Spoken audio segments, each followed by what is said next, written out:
বাস্তবায়নের জন্য, মানে বৈধ হোক অবৈধ হোক, চেতনা বাস্তবায়নের জন্য যতবার এই জমিনে, পৃথিবীর জমিনে রক্ত লাগছে, তাজা খুন দরকার হয়েছে, প্রতিবার যাদের খুন পৃথিবীর প্রতিটি চেতনা বাস্তবায়নের জন্য ব্যবহৃত হয়েছে, যাদের খুন, যাদের রক্ত, তারা যৌবনের রক্ত,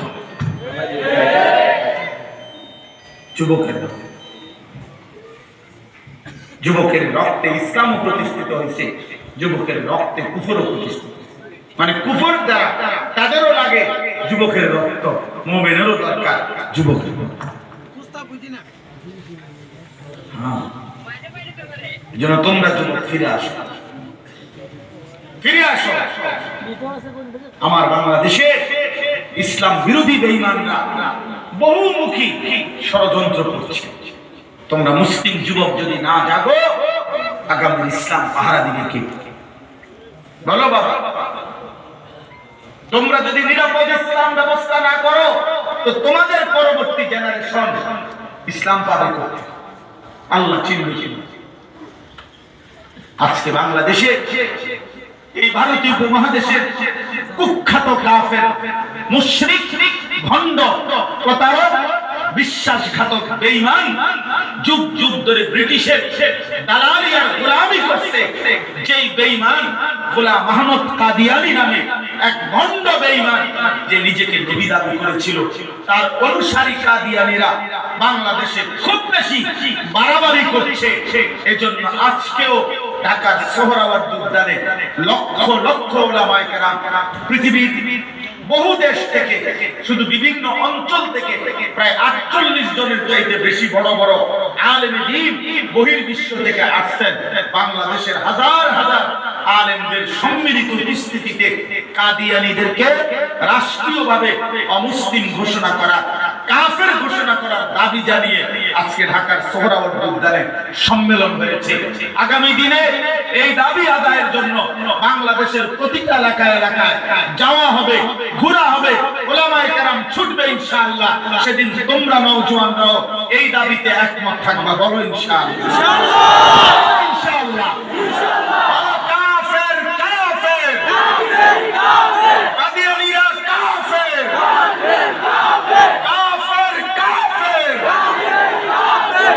মনে রাখবেন, কাদিয়ানীরা ষড়যন্ত্র করছে তোমার আমার ঈমান হরণ করার জন্য। ইসকনের উগ্র হিন্দু সন্ত্রাসী সংগঠন ইসকনের বেঈমানরা ষড়যন্ত্র করছে মুসলমানের কিশোর যুবক যুবতীর ঈমান আখলাক নষ্ট করে তাদের জীবন শেষ করে দেওয়ার জন্য। অতএব প্রতি মুহূর্তে সারা বাংলাদেশে ষড়যন্ত্র চলছে, ইহুদির ষড়যন্ত্র চলছে, খ্রিস্টানের ষড়যন্ত্র চলছে, হিন্দু ইসকনের ষড়যন্ত্র চলছে, মুরতাদ কাফের কাদিয়ানীদের ষড়যন্ত্র চলছে, এনজিওদের ষড়যন্ত্র চলছে, খ্রিস্টান মিশনারিদের। এর মাঝখান দিয়েও আমরা মুসলিম প্রমাণ করতে চাই ইসলাম ছিল, আছে, থাকবে ইনশাআল্লাহ। আমরা ঈমানের পক্ষে থাকবো তো ইনশাআল্লাহ। দাঁড়ায় বলো, দাঁড়ায় বলো, বলো দাঁড়াও ইনশাআল্লাহ। আল্লাহু আকবার, আল্লাহু আকবার।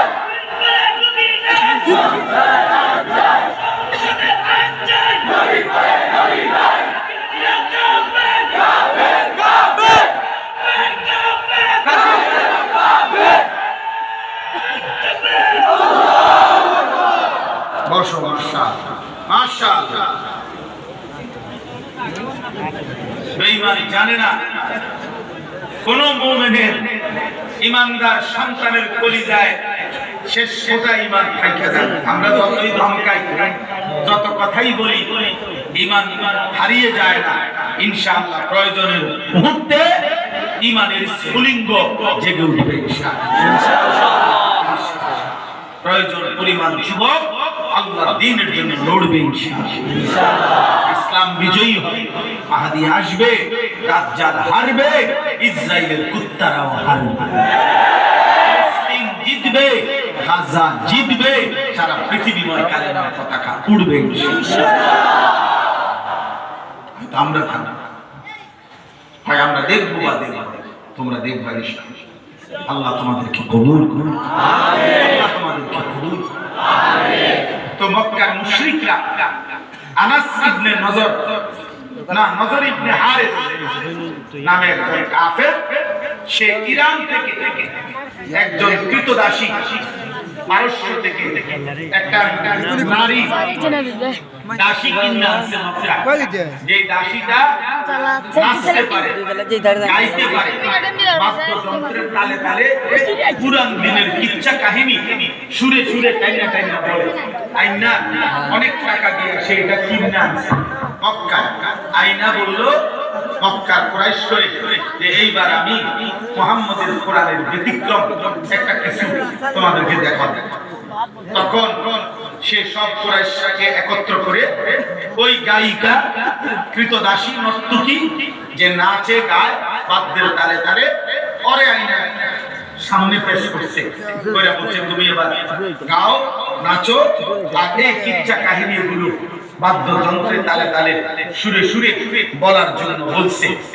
তখন মক্কার কাফেররা এখানে যখন ছেলে যুবক যেগুলোর চরিত্রহীন, ওরা ওই নারী দেখার জন্য, যুবতী দেখার জন্য এবং গান বাদ্য শুনবার জন্য ওরা আস্তে আস্তে ভিড়ছে। তখন নজর এই আপনার এই মুশরিক, এই বেঈমান যে নজর ইবনে হারিস, এই কাফের লোকটা আপনার সেই বিদ্রোহী করতে বসে বসে আর বলতো মুহাম্মদ এখন টের পাইবা তোমার কোরআনের শুনে বেশি না আমার গায়িকার গান শুনে বেশি, আমি দেখাই না। তখন আল্লাহ তাআলা এই বেঈমানদের গান বাদ্য গায়িকা কোরআনের বিপরীতে, ইসলামের বিপরীতে, নবীর দাওয়াতের বিপরীতে গান বাদ্য কৌতুক হাসি ঠাট্টা এই বিনোদন কাটানো হারাম এই ব্যবস্থাপনার জন্য আল্লাহ তাআলা বললেন অমিনান নাসি মান ইয়াশতারি লাহবাল হাদিস।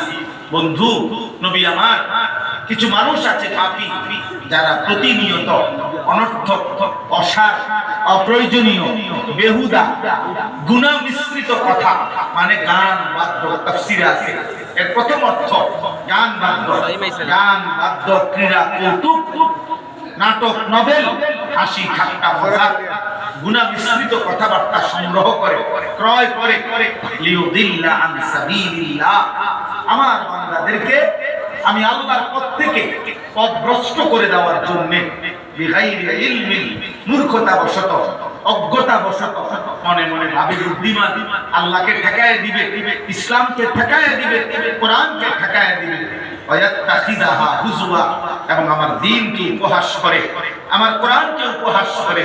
আল্লাহ বলেন উলাইকা লাহুম আযাবুন মুহিন, আমি বন্ধু ওয়াদা দিলাম এমন নিকৃষ্ট, গানে আসক্ত, বাদ্যে আসক্ত, নারীতে আসক্ত, গায়িকায় আসক্ত, নৃত্যে আসক্ত এই নাফরমান পাপীদের জন্য আমি আল্লাহ রেখেছি আযাবুন মুহিন, অত্যন্ত লজ্জাজনক, অপমানকর, নিকৃষ্ট আযাব।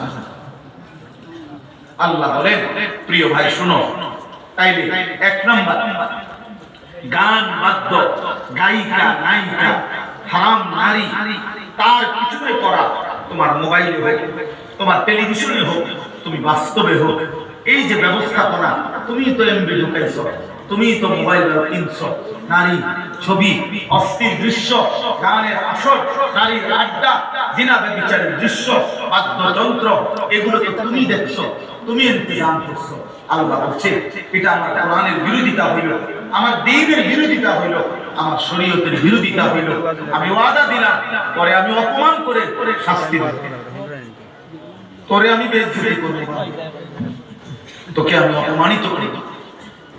মনে রাখো ভাই, আমি প্রত্যেক দিন কি বলি, এটা কোন পাপীকে মানুষ, আমার এই কথাটা মনোযোগ দিয়ে শোনো, কোন পাপীকে মানুষ মানুষ নামে রাখে না, পাপের নামে রাখে না। এই কথাটা আবার বলি, কোন পাপীকে মানুষ মানুষ নামে রাখে না, পাপের নামে ডাকে। অর্থাৎ কোন সুদখোরকে মানুষ নামে ডাকে না, সুদখোর নামে ডাকে। কোন ঘুষখোরকে মানুষ নামে ডাকে না, ঘুষখোর নামে ডাকে। কোন মদখোরকে মানুষ নামে ডাকে না, মানুষ মদখোর বলে, নেশাখোর, গাঁজাখোর। কোন জুয়ারিকে মানুষ নামে ডাকে না, বরং জুয়ারি বলে, জুয়ারি। কোন লম্পটকে, চরিত্রহীনকে, নারীর সাথে যে জেনা করে, ব্যভিচার করে, হারাম সম্পর্ক করে, পরে মানুষ যুগ যুগ ধরে আপনার জেনাকার, ব্যভিচারী, লম্পট। এই জন্য পাপীকে মানুষ নামে ডাকে না, পাপের নামে। এটা মুসা বড় কঠিন। যদি সিল লাগে, যদি আল্লাহ তওবা কবুল না করে, যদি আল্লাহ তোমারে বেইজ্জতি করার সিদ্ধান্ত নেয়, আর মানুষ যদি বুঝে ফেলে, তাহলে 100 বছর পরে হলেও তোমার নাতিরে মাইসে কইল, সর তুই এতে সর, তোর দাদা ছিল গাঁজা খোর, তোর দাদা ছিল সুদখোর, বেটা তুই অনাসব কথা কইছিস। হ্যাঁ, মানে তুমি নিজে তো কলঙ্কিত হলে তোমার আগামী জেনারেশনকেও তুমি অপমান করে দিয়ে গেলে। অপমান করে। মানুষ বলে না তোমার দাদা ভালো মানুষ ছিল, ও তুমি তার নাতি না, মাশাআল্লাহ, তাহলে বুঝা গেল দাদার সেই ভালো আমল নাতিকে আজকে ইজ্জত দিল। মাদানী রাহমাতুল্লাহ আলাইহি খানদান আজকে পর্যন্ত আমাদের কাছে এতটা প্রিয় হলো। কোথায় মাদানী চলে গেল, কতদিন হলো, কিন্তু মাদানীর অধস্তন খানদান আসলেই হলে শুনি কোন মানুষকে কথা জিগায়ও না, জির ঘরে, কোচের ঘরে, নাতির ঘরে, এত কিছু দরকার কি বেটা, ও তো মাদানীর খানদান। তাহলে পূর্বপুরুষের নেক কাজ পরবর্তীদেরকে সম্মানিত করে, তাহলে ঠিক তার বিপরীতে পূর্বপুরুষের নাফরমানি পরবর্তীদেরকে বেইজ্জতি। অতএব প্রিয় ভাই, তুমি তোমার জন্য, তোমার আগত বংশধরের জন্য, হ্যাঁ,